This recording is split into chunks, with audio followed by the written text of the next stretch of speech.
So I have been eager to open up this small engine to see what's in it. Very small.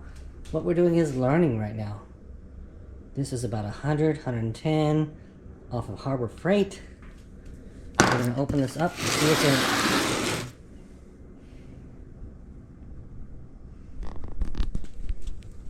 it. Let's open this up.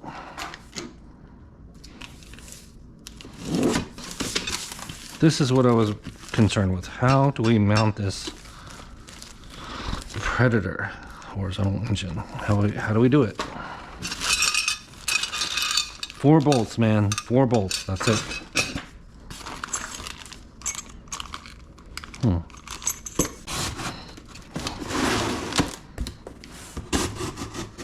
not keeping the box. Don't care about the box. I can almost smell the oil, baby. It does not come with oil. Interesting. I thought it might. Beautiful. Very lightweight. Very thin. Choke. Very simple. This is what you do. You buy yourself a cheap engine. $100 engine, brand new. This is the mounting bracket. Of course, I don't know what I'm going to do with this yet. I'm going to learn about it. So I'm wondering.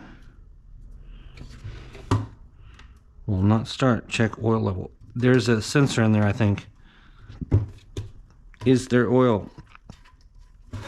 Sometimes look at that. It's sealed off. I've had other engines that's not sealed like that. You can put oil in both engines. Overhead valve. Okay.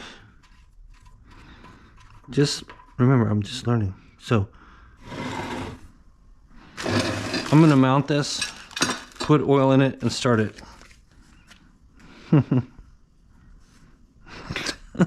This is funny. I got a motor before and it had oil in it, so let's play around with this. Don't put anything. 10% ethanol is okay. Don't even do that. Put regular gas, 100% gas in these things, okay? So I can see the carburetor is somewhere in here. Adjustment screws. I don't know what these are yet. Let's learn. This is the gas tank. This is what? I don't know. Let's learn.